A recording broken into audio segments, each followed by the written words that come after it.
So, what if I told you that the secret to being a great modern leader isn't found in some business book, but in the middle of an ER crisis and in an ancient text? Yeah, today we're going to connect a 2 a.m. cardiac arrest to a timeless lesson on the power of letting go.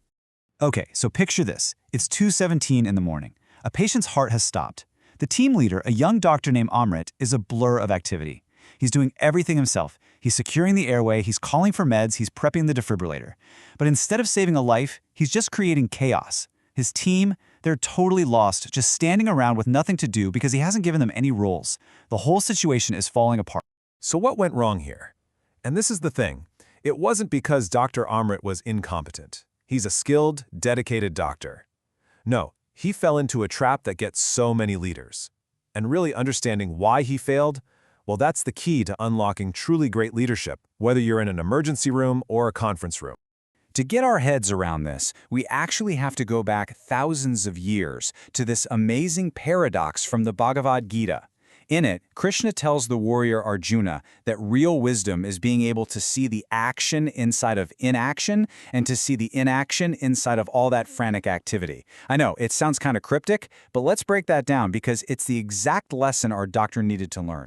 This whole idea is called Karma Sanyasa Yoga, and in a leadership setting, it basically means renouncing that powerful urge to do every single important task yourself. It's the discipline of letting go of the doing so you can finally focus on the leading. And this slide just breaks that paradox down perfectly. On the left, you've got the conductor. They might look like they're just standing there, not doing much, but mentally, they are the most active person in the room. They're seeing the big picture, coordinating, delegating. Then on the right, you have the doer. They create inaction in action. They look incredibly busy, but the real work of leadership, that coordination, that big picture thinking, it's completely gone. Which brings us to this perfect metaphor. A great leader is like an orchestra conductor. Think about it. The conductor doesn't make a single sound. They don't play a single instrument. Their entire job is to empower every musician to play their part perfectly, together creating harmony out of what could be total chaos. That right there is the essence of great leadership. And listen, this isn't just some nice idea. It has literal life-or-death consequences. The data from the source is just crystal clear. When a doer is leading the team, it takes 4.5 minutes to deliver a life-saving shock. But when a conductor is in charge, it takes just 45 seconds. I mean, that is the difference between chaos and harmony, between failure and success. The evidence couldn't be clearer. Being the conductor works. So why is it so hard? Why do so many of us default to being the doer, even when we know it's not as effective? Well, the answer isn't out there. It's inside our own heads. It really boils down to this. Are you driven by excellence or are you driven by ego? See, an excellence-driven leader just wants the best possible outcome, and that lifts the whole team up.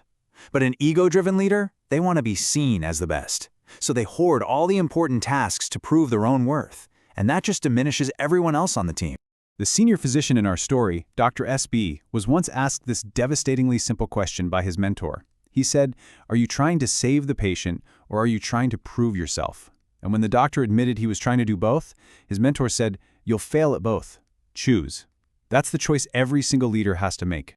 Okay, so here's the good news. Being a conductor, this isn't some personality trait you're either born with or you're not. Nope, it's a skill, it's a practice that you can learn and you can master, just like anything else. So how do we actually practice this? Well, here are 4 really concrete steps.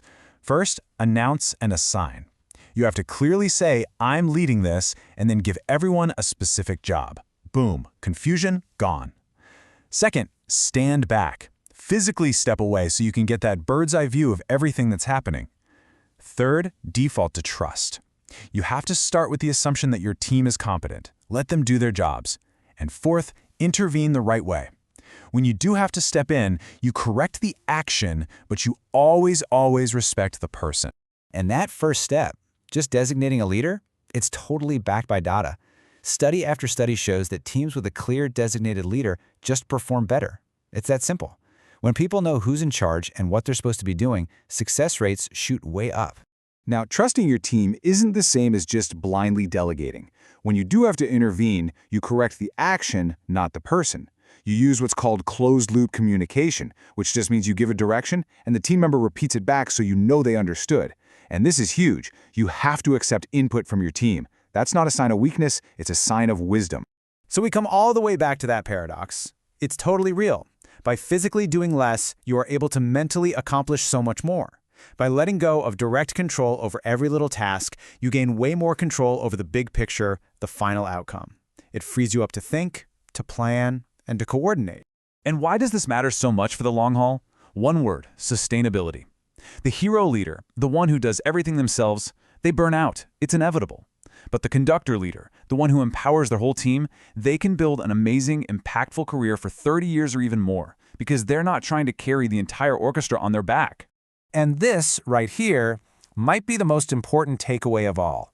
Renouncing that hands-on control isn't a sacrifice. It's not a burden. It's freedom. It's the freedom to think strategically, the freedom to develop your people, and ultimately, it's the freedom to truly lead. So I'll leave you with this question. The patient needs a conductor, not another musician. So, in your own life, at your job, or even at home, which one are you? Are you so busy playing your instrument that you've forgotten to lead the orchestra?